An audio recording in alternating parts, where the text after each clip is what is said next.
Kamusta pong muli mga kababayan? Nagbabalik po muli ang inyong katambay, si Katambay Manong po, dito po sa Tambay mga kababayan. Magandang araw po muna, tanghali, hapon, gabi, madaling araw po sa atin lahat sa anumang sulok ng bansa o mundo tayo naroon. Naway maingatan po tayo mga kababayan. Ito po, komentuhan na po natin mga katambay, samahan niyo po inyong lingkod. Ito po, nag-update o nag-share po ng video si dating Pangulong Duterte, yung bago po daw siya mag-landing o mag-land sa bansang Netherlands mga katambay. Meron po siyang message sa ating mga Pilipino. Ang dating Pangulong Duterte ay meron pong message video para po sa mga Pilipino mga kababayan. Pakinggan po natin mga kababayan ang dating Pangulong Duterte na bago po mag-landing sa Netherlands, nananatili po siya nung time na yon ay nasa aeroplano po siya. Ito po mga katambay, pakinggan po natin.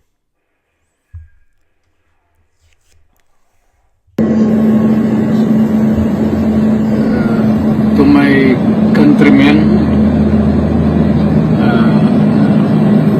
just to give you the current situation.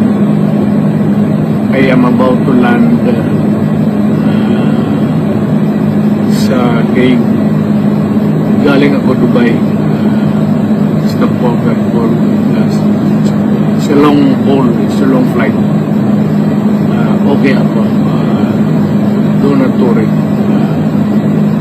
And I think this is something to do with the law and order noon. At sinasabi ko naman sa mga pulis, military na trabaho kayo at ako ang managot. So ito na nga. For all of the whatever happened in the past, ako na yung nag-front sa ating law enforcement at military. Sinabi ko na I will protect you and ako ang managot sa lahat.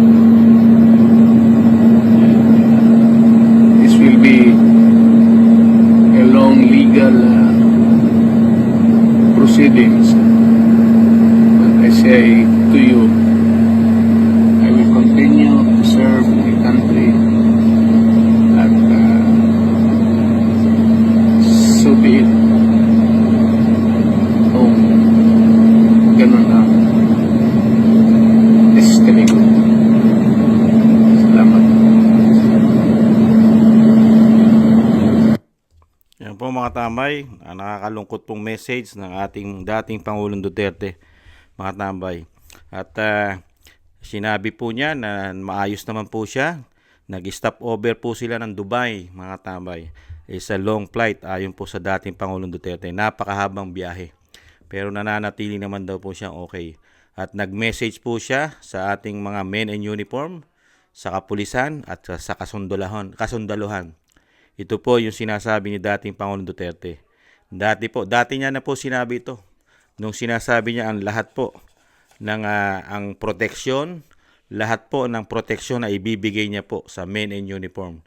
Lahat po na magiging problema na sa inaakala po ng mga namumulitika sa kanya at talagang dinidemolition job po siya at kung ano-ano po ang sinasabi pong paninira sa kanya, lalong-lalo po ang grupo po ng CPP and PNDF at siyempre po ang mga politiko na talagang pinababagsak po ang pamilya niya, lalong-lalo po siya at ang Vice President ay talaga pong siya po talaga ang nag-sacrifice. Ito po yung sinasabing sakripisyo po ng isang lingkod bayan, tunay na lingkod bayan mga kababayan.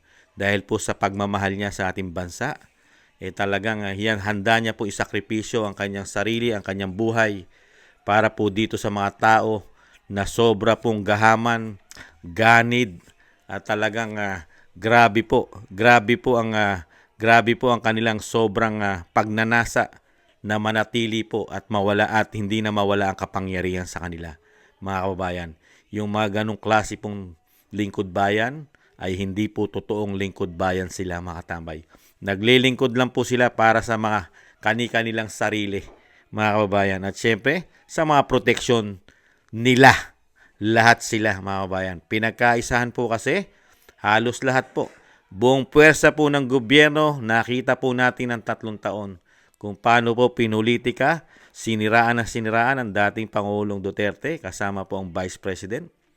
Kaya po nakakalungkot po, mga tambay. Sa kabila po na binigyan niya po ng kapayapaan sa mga makakaliwang grupo, mga terorista, mga kriminal, mga drug lord, mga korap, mga magnanakaw, di ba?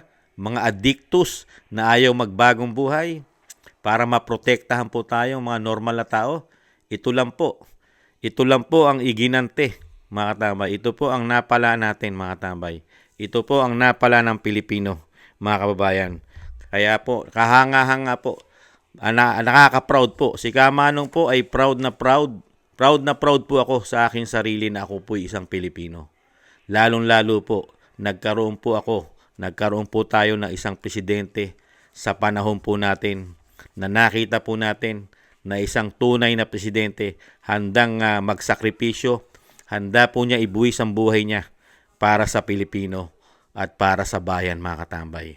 Talagang pinanindigan niya kung yun po ang kanyang tadhana at yun po talaga ang binigay na tadhana sa kanya sa kabila ng ginawa niyang sakripisyo sa bayan, yun po ang iginante ng mga politiko sa kanya at mga makakaliwang grupo na lumalaban po at nagbibigay ng perwisyo sa lipunan at sa ating bansa. Yan po ang napala ng isang makabayan, may pagmamahal, may paninindigan, may yagbols na Pangulo, mga tambay. Ganun po talaga. Pero may awa naman po, mga tambay. Hindi naman po pababayaan ng nasa itaas na magtagumpay ang kasamaan. Iiral pa rin po ang kabutihan, lalo po ang batas. May batas po kasi. Sana po ay umiral po ang batas dito po sa ICC. Lalong-lalo na hindi po tayo saklaw niyan. Hindi na po tayo miyembro niyan, mga kababayan. Nakakalungkot lang po. Painggan po muna natin ang gobyerno na nanggipit. Ang gobyerno po na tinulungan po maibangon, maipalibing ang kanilang pamilya at maibalik sa kapangyarihan ang mga taong ito, mga tambay. Itong mga tao na ito na sinasabi po ng ating mga kababayan na hindi po yata sila gahaman, sakim sa kapangyarihan at lalong-lalo po sa pera ng bayan. Hindi po yata. Painggan po natin kung paano po nila purihin ang dating Pangulong Duterte. Ngayon po'y ginigipit na. Are always reminded that he is probably the first local government official to come to Leyte bringing relief goods and other medical assistance during the typhoon of Yolanda. Hindi makakalimutan niya ng mga Taclobanon, ng mga Waray na talagang noon pa, hindi pa naman siya presidente, hindi naman siya kailangan pumunta doon. Mayor siya ng Davao, pero pumunta siya roon siya mismo at ang dami niyang dalang mga doktor, marami siyang dalang gamot, marami siyang dalang relief goods at nakiramay naman siya doon sa mga napinsala doon sa Yolanda. At hanggang ngayon, hindi namin makalimutan yon. At panayang pasalamat pa rin ng mga Waray, ng mga Taclobanon sa kanyang tulong at sa kanyang malasakit na ipinakita sa mga naging biktima ng Yolanda. Si Mayor Duterte, isa siya na nauna na pumunta sa Tacloban at nagtabang sa atin. Yun! Ang malasakit! Saksi po ako sa malasakit ni Mayor Duterte. Kaya po, hindi ko talaga matatanggihan.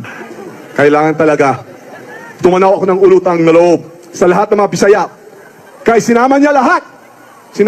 Taga Davao, Mindanao, at dinasaan kami ng mga relief goods, medisina, at lahat ng pulutin. Kaya prapan mo natin si Mayor Duterte. A few moments later. Alam niyo po, yan ang record po ni Senator Tolentino sa MMDA. Nung nasa Leyte kami, nasa Tacloban kami, walang dumadating po na tulong. Ang unang dumating na tulong ay galing kay Senator Tolentino ng MMDA. Pero pakita mo talagang malalim ang pagmamahal niya sa tambay.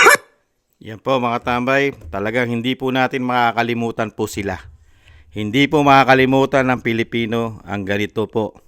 Ganitong klase na tao, ganitong klase na Pangulo ng Pilipinas. Never po makakalimutan ito ng taong bayan.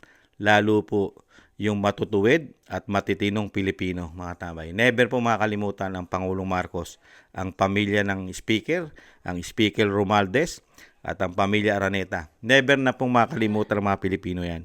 Yung ginawa po nila ngayon, sa ginawa po nila sa mga Duterte. Never na po makakalimutan yan, mga kababayan.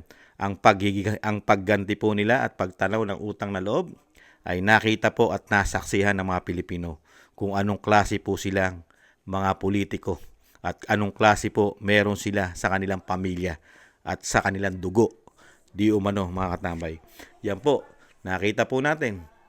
Ang nagsasakripisyo po ngayon ay ang dating Pangulong Duterte. Yung ibinigay po sa ating 6 na taon na kapayapaan, hindi po tayo naging ligtas po ang ating mga anak, ang ating pamilya, ang ating mga barangay, ang ating mga syudad ay naging safe po ng 6 na taon sa mga kriminal, addictus, mga rapists, mga drogista, di ba?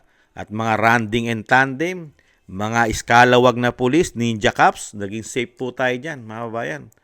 At sa mga terorista, NPA, safe po tayo ng 6 na taon. Kaya nga lang po, nakakalungkot. Nagkaroon po tayo ng pamahalaan, mga tambay. Ang pamahalaan po natin ngayon, unbelievable, mga kabayan. Pagka po ang inuusig po, pag po ang napapatay ay mga lumalabag sa batas at mga kriminal na lumalaban sa gobyerno, at siyempre po ang mga narco officials ang sangkot dito dahil ginawa po nilang trabaho, hanap buhay ang droga at kasama mga politiko na mga korap, mga kababayan, mga salot ng lipunan ay meron pong human rights.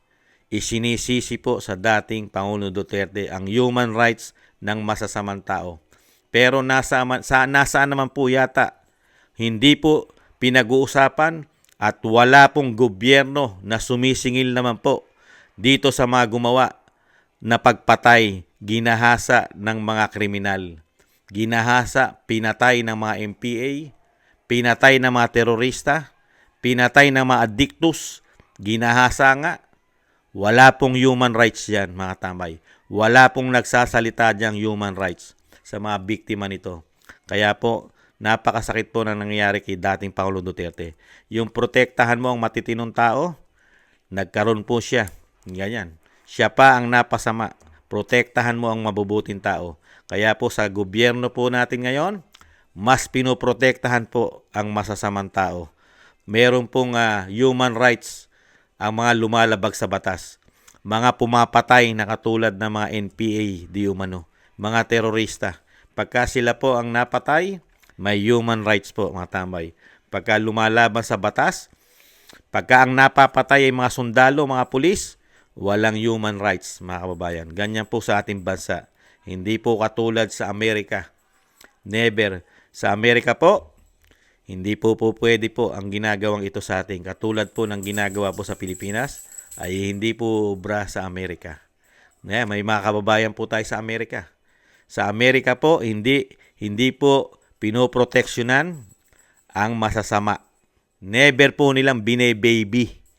Nakita naman po natin sa Amerika pagka gumawa po ng kasamaan. Dahil nakita naman po natin sa balita sa Amerika, ang mga nag-aamok doon, di ba? Yung mga eskwelahan. Di ba? Talagang binabaril po ng mga nag-aamok, mga nasisiraan ng ulo. Di ba? Nakikita naman po natin. Hindi po nila pinapayagan hanggat maaari, di ba? Ay namamatay po, mga kababayan. Halos hindi po nila binubuhay. Ganon din po ang mga nangyayari po doon, mga tambay. Talagang hindi po nila binibigyan ng pagkakataon. Kung bigyan man nila ng pagkakataon, ay wala pong human rights na nagyayayaw-yaw. Katulad po na nangyayari sa ating bansa, na protektado po ng human rights ang masasama. Hindi katulad sa Amerika. Ayan, may mga kababayan tayo sa Amerika. Magpapatotoo niyan. Hindi bine-baby ang mga kriminal sa Amerika. Hindi sila special. Hindi special ang mga kriminal sa Amerika. Hindi katulad sa Pilipinas. Napaka-special po ng mga kriminal. Napakarami pong kakampi. Pati po ang simbahan, meron po silang kakampi. Mga politiko, meron silang kakampi. Mga tambay. Mga media, meron silang kakampi sa media. Di umano. Kompleto po ang kakampi nila, mga kabayan. Pati sa social media, meron din po silang kakampi. Ganyan po. Kaya napakasakit po na nangyari kay dating Pangulong Duterte. Yung gumawa na ng katahimikan, kapayapaan sa ating bansa, siya pa ngayon ang nagsakripisyo. Nakakaawa po. Sa kanyang edad ay pinahirapan pa ng gobyerno ng marunong tumanaw ng utang na loob. Mga manggagamit, mga na-scam, naka-scam, nakabudol ayon sa Vice President, mga kababayan. Bago po tayo magtapos, mga kababayan, siyempre po, isama po natin sa panalangin, mga tambay. Isama po natin sa panalangin ang kaligtasan po ng dating Pangulong Duterte. Kailangan pa po siya ng sambayanan Pilipino, mga kababayan. Kailangan pa po ang ating dating Pangulong Duterte, lalong-lalo na po ang kanyang pagiging matapang, yung kanyang makabayan ay pwede po natin talagang ipagmalaki at makakatulong pa po ito isa sa mga leader na mapagkakatiwalaan pa natin, mga tambay. At lumalaban talaga siya sa korupsyon, ang dating Pangulong Duterte. Kailangan po ng Pilipinas ang dating Pangulong Duterte. Isama po natin sa dasal na sana po ay makabalik pa siya sa Pilipinas ng maayos at malakas at mailayo sa sakit, mga tambay. At bago po tayo magtapos, shoutout po muna, mga kabayan, sa kay Jasmine Channel, Jake Yahut 4531, Gina Ray Solid DDS ng Berlin, Germany, Kingston 123 ng Hong Kong. Maraming salamat po sa mga biyaya. Shoutout po. At shoutout din po kay na Julieta Celona ng Sydney, Australia, kay Ma'am LB at kay Sir Manny ng North Miami, Florida, USA, Grace Obet ng California, USA, Michelle Del Valle ng New Zealand, Sara Nakamura ng Japan, Melencio Bandibas ng Jeddah, Arabia, at Trojanta ng 8828 ng Korea, Lopez Ibina ng Saitama, Japan, Librado Reyes 8529 ng California, USA, Danilo Basan Jr. ng Jubail, Saudi Arabia. At syempre po, shoutout na rin po kay 29 Narciso Esteban ng Bulacan, shoutout sa mga taga Bulacan, Reynaldo Pexon at kay June De Jesus ng 1221. Shoutout po sa inyong lahat. Mabuhay po kayo at mag-iingat po at maingatan po kayong lahat, mga kababayan. At syempre po, shoutout na rin po sa buong mundo na may Pilipino na nagmamahal sa ating bansa. Shoutout po sa mga taga Middle East, mga kababayan natin dyan. Sa mga kababayan natin sa Europa, shoutout po. Sa mga kababayan natin sa buong Asia, shoutout po sa inyo. At sa buong North America, shoutout po sa inyo. At sa buong South America, shoutout po sa inyo. Kasama na rin po ang Australia at New Zealand. Shoutout po sa inyo, mga kababayan. Maingatan nawa po kayo. Sa muli po, mga kababayan, tanging dasal lang po ang maitutulong natin ngayon sa dating Pangulong Duterte. Dasal po na siya po ay maprotektahan at maingatan at muling makabalik sa ating bansa. Ingatan nawa po sana ang dating Pangulong Duterte. Paalam po muna. Bye-bye. Ingatan nawa.